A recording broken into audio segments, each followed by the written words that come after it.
Have you heard that The Witcher 3 is getting a new DLC? Or is it? On June 12th, 2025, a popular Polish podcast, Rok I Borys, published an episode that they titled Wiedźmin 3 dostanie nowe DLC, or in English, The Witcher 3 will get a new DLC. And the English side of the internet ran with it. In the past couple of days, numerous videos have sprung up citing this interview as their core source for the fact that this new Witcher 3 DLC is going to come sometime next year.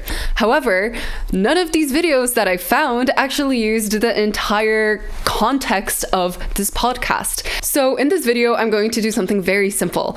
I'm going to take all those segments where they talk about the Witcher 3 DLC, and I'm going to translate that for your viewing pleasure so that you can make up your own mind what this actually all means. First, I'm going to give you a little bit of context to help you decide for yourself how much you want to believe or not. So the Rok and Borys podcast launched circa 2019, and it covers a wide range of topics like video games, technology, pop culture. It is known for its smart mix of humor and debate. Oh yeah, and did I mention it's being published on a YouTube channel with 1.45 million followers. But who are Rok and Borys? Well, Rok, or Remigiusz Maciaszek, is one of Poland's top creators on YouTube, making videos about gaming and also doing a bunch of streaming. His co-host is Borys Nieśpielak, and though it is important to know that neither of these two individuals have ever been or are currently hired by CD Projekt Red, Borys Nieśpielak has had a history of having reliable insider information. However, was it insider information? Was it just lucky guesses? I'll let you decide for yourself. Again, I am not super familiar with these guys, so if any fans are watching and want to correct me in anything that I just said, please do so. One of the biggest pieces of evidence that I found was that back in 2020, before the release of Cyberpunk 2077, they came out around the time that we found out that the game was being delayed to September 17th. They announced that one of Borys's inside sources was telling them that the game was being delayed because of console optimization issues for the old gen consoles. Of course, we didn't know this at the time, but this was actually one of the major reasons why it ended up being delayed at the time. CDPR confirmed this, and I mean, we all remember the fatal launch of Cyberpunk 2077, don't we? So they got that right. Was it a lucky guess? Was it insider info? You let me know. The other correct piece of information that we got from them that I could find that is most relevant to this video is that they said that The Witcher 4 is 100% going to be centered around Ciri. Again, we know this now to be true. However, people have been theorizing this for a long time. Ciri was a partially playable character in The Witcher 3, and so she was a sort of natural next person to take over the franchise. So again, I don't know, because I'm just not as familiar with this podcast as maybe I should be. I don't know if it was a lucky guess or if it was truly their insider info. In late 2024, they announced a bunch of other stuff. They said that the story and characters were done for The Witcher 4, that there was a playable vertical slice, that a custom version of the Unreal Engine 5 was in use, and that overall the team morale was quite high. However, the big splash that they're making right now in international media is that they are saying that The Witcher 3 is getting a new DLC for next year. Please do check the comments, because I'm sure that some of my Polish viewers will be able to give us more context around these guys. Anyways, without any further ado, here's my translation of the podcast. Whenever I am not wearing glasses, I am pretending to be Borys. And since people were complaining in my comment section that I used Professor Vera in the thumbnail for the last video, but she didn't appear, you guys are getting Professor Vera for my translation of Remigiusz. Hello, we welcome you all very, very dearly to the podcast Rok and Borys. Oh, the gossip that we have, you can already see in the title. Borys has been holding this in already for the past 3 weeks. Hello, Mr. Remigiusz. This is not gossip. This is confirmed information. Then you couldn't have said it when it wasn't confirmed. Then we would have come out like heroes. Again, they would be quoting us abroad, and then Polish services would be citing the people from abroad who are citing us instead of citing us. That's how it was, but not for fame, not for the money, but for the good of the Polish brand. No, actually, for the fame, for the money, so that there be no doubts. So here, just in case my tone isn't getting it across, they're bantering playfully with each other with this idea that they have been cited before in the past by international media, and then Polish media didn't cite them. They cited the international media, and then he's joking around that he's doing it for the good of the Polish brand. It's all a joke. It's all a joke. What's up with you, Mr. Remigiusz? Oh, one more thing from me, actually. And then here's where he says that if people came here just for the Witcher 3 information, they can skip ahead using the timestamps in the description, and that is exactly what we're going to do. We're moving over to our main topic. From the information that we have gathered, it seems that the announced secret project of CD Projekt Red, which is being made by Ciri, is a narrative DLC to The Witcher 3. And this is information that has been confirmed by multiple independent sources. And now a very important thing. We need to separate what we know and what we don't know. We know that it is a DLC to the third Witcher. I came to one piece of information, so I can't really confirm this more, that the earliest we see it is next year, and also more or less we know the order of release. So first, the mods for consoles, then DLC to The Witcher 3, then The Witcher 4, and then The Witcher 1 remake. What we don't know, how long it's going to be, will it cost money, will it be for free? If it costs money, we don't know how much money it's going to cost. The exact date of the premiere, we also don't know. How do you like this idea? You found this information. I really, really like it. I mean, I'm surprised that no one has been really talking about this yet. I was convinced that this was going to spread long ago.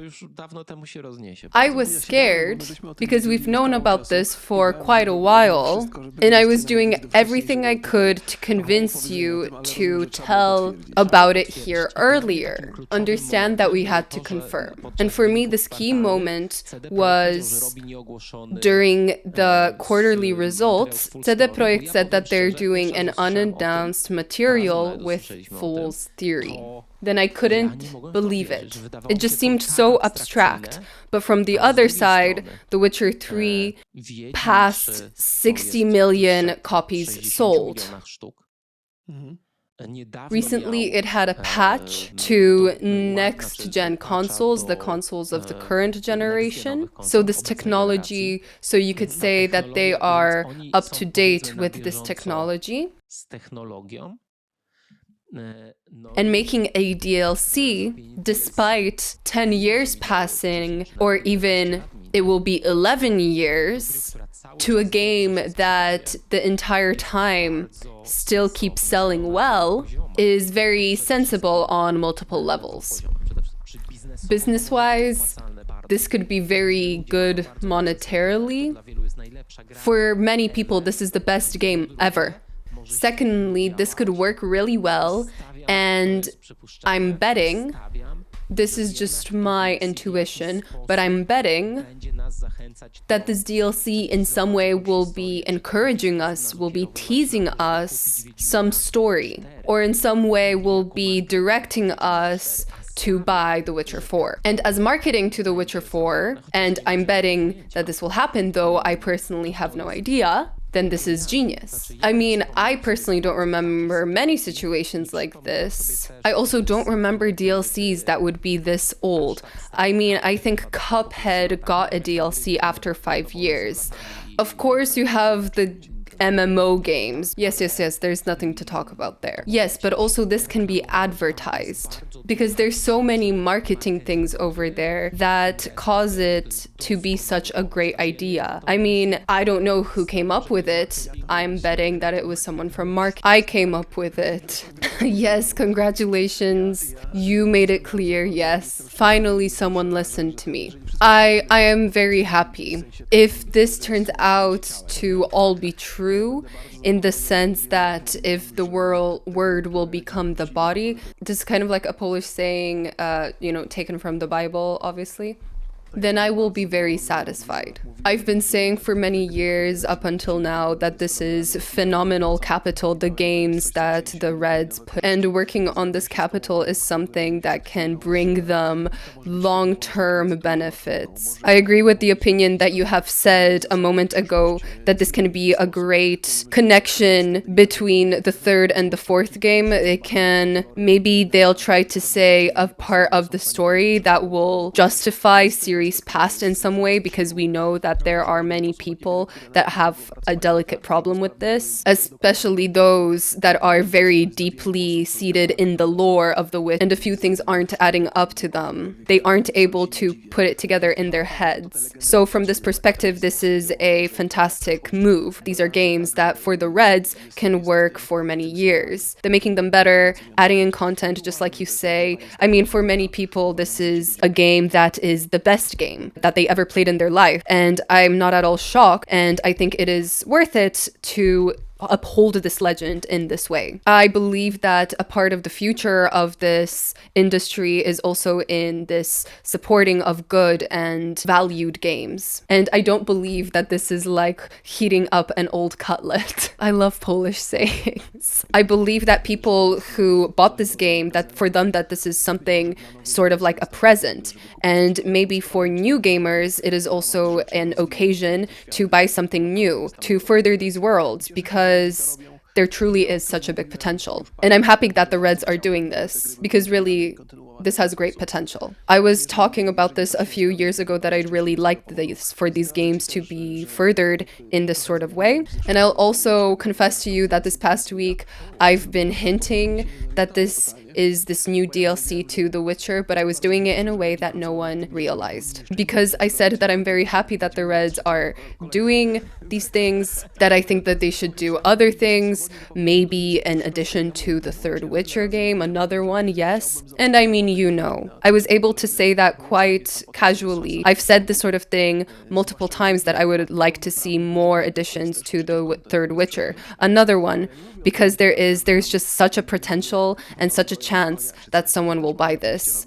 especially if it will be a paid, fully fledged out large edition. Because I mean, this is content that you are selling, no? Because I'm not talking about these types of additions that there's this new horse armor or something, because you can also do that, of course, but the Reds usually give this out for free in the context of some sort of update. But a fully fledged out story that's supposed to entice us to spend money, because there's many willing to put out money for another new addition to the third Witcher. Yes, I totally agree that this would not be taken as just a reheated cutlet, but something that gamers are waiting for. That this would be this large, waited for surprise for the... Well, at least I'd have the hope. Well, I guess we ruined that a little bit. Haha, yeah, so now they have their surprise. Well, I hope that it will be, because this entire time it is like this. For me, it is a very important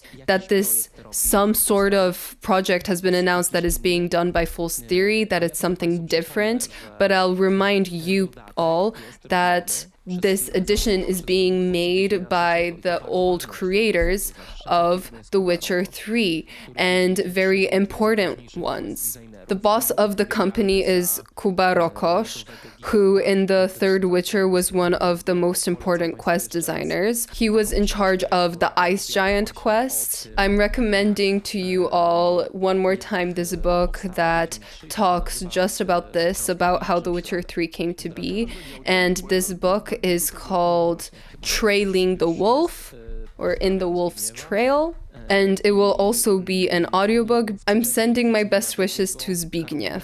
And he was in CDPR from The Witcher 2. Karolina Kuziarokosz, another very experienced quest designer who was also an important person in the production of The Witcher 3. Krzysiek Justyński, also a quest designer by The Witcher 3, currently the technological director in Fursa. So on the paper, this team seems to be the perfect one chosen for this mission. And just like I'm saying, these are the people whose input into The Witcher 3 made it so that this game is what it is. So this isn't just some unknown outside studio that doesn't have any experience, because we also know, I mean, even from this book, that there are many things from The Witcher that were cut out before its premiere. A lot of content. When we find out where this audiobook is available, then we will let all of you know, because right now, well, I believe in these things because I want them to be true. So kind of independently from how many sources are able to confirm it now, I mean, still. But for now, until we get any sort of official informations or we don't get any first materials, then this will remain to me in this sort of category of it's high time, and I'm very happy. But yeah, I just can't believe it. I can't believe all of this luck. But I fairly intensely confirmed this with many sources. So yes, I mean, I'm very happy. I mean, even if we see that this is, if we just look at it theoretically, and we look at this from the moment what was happening from the premiere of Cyberpunk, okay, sold really well, but they had a catastrophe when it comes to their image, then building it back up, and Phantom Liberty being this moment where this faith has been rebuilt. This next project, this very big DLC, very good, by the way. And now The Witcher Next Gen, Cyberpunk for the Switch. I'm betting that in this DLC comes out, then this is also a good moment to put the Witcher 3, the full one, on the Switch too. Game of the Year edition. Then they joke around a little bit that this will be like the Game of the Year edition. Game of the decade. We saw recently the tech demo for The Witcher 4. It looks incredible. I mean, this is also a huge risk because they will be judged on this. We know that Cyberpunk 2 has entered the state of pre-production. So I know that that machine that has, by Paweł Zawodny, let's say he's one of the main guys. You know, we had this Red 2.0 announced, these changes in the structure of the company that they have happened, and we can see that this is going in a very good direction.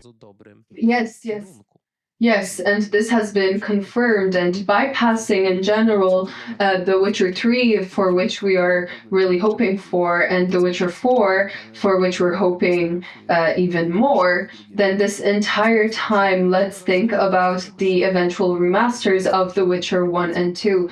There's so much there. So many times this has sort of bunched up all together. Maybe this is an overinterpretation, but this entire technology that the Reds are working on isn't only and exclusively the technology for this one game, but it is the technology for creating many different projects and continuing those that were previously realized. Well, yes, these projects, all these technologies are coming also to Unreal, no? Well, yes, and this is another big plus, and for Epic, this is a huge plus. But for me, the most important thing from a perspective of a gamer is for the Reds to have good checked tools that many people also know about, that this is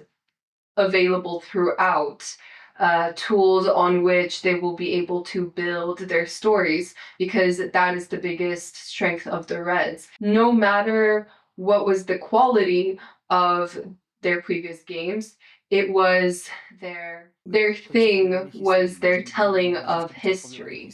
If they will be able to focus on the telling of history and they don't have to worry about technology, then we will have many fantastic occasions for good games. So I'd say that if the path that the Reds have chosen, if it is congruent with what, let's say, we have said here today, it is one of the better paths that I have ever seen in game development, especially when it comes to those big studios that take care of AAA production. Because all throughout the world, we're hearing about these games that are AAA, and all these signals are coming in that aren't all very happy. However, here, exceptionally, we are getting very, very good information. Enthusiasm flowing out of the studio also seems to be confirmed in multiple places, so I'm having very happy thoughts. Yes, this is a good thing for the fans, this is a good thing for the business, for the marketing, it's an incredible thing. We agree. We agree. And I think that we don't have anything else to say. That was my rough translation of The Witcher 3 DLC leak information that we got in from this podcast. What do I make of it? Personally, I want to remain skeptical. I really learned a lot in these past few years. If I just hype myself up, then I am kind of setting myself up for failure, especially since this is something that we just really, I don't think, have concrete things revealed. Like, yes, we do know that they're working on something with Fool's Theory. However, is it really a DLC for The Witcher 3, a game that is going on 11 years old?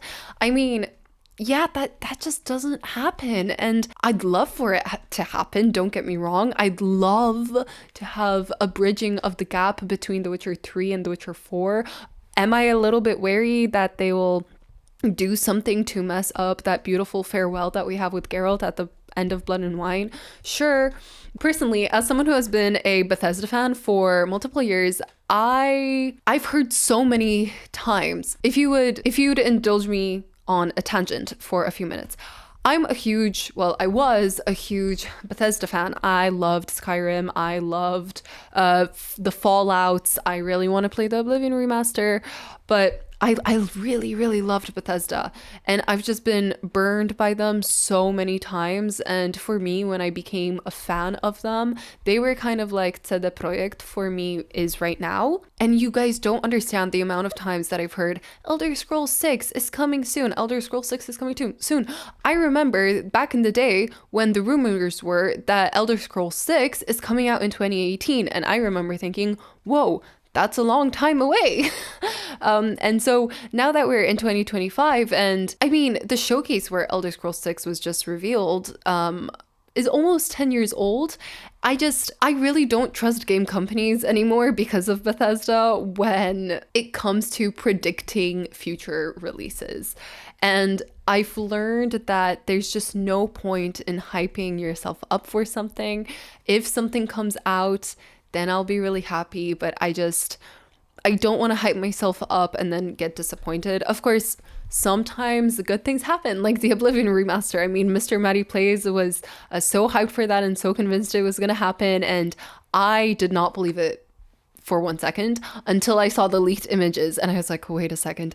And then when it was revealed, I was like, oh my god, okay, Mr. Matty Plays wins this one, I guess. But yeah, I was so happy for him. But I still feel like in this industry, that is more so the exception rather than the rule. And I really think that if we get too hyped, then we can really get burnt by our own expectations.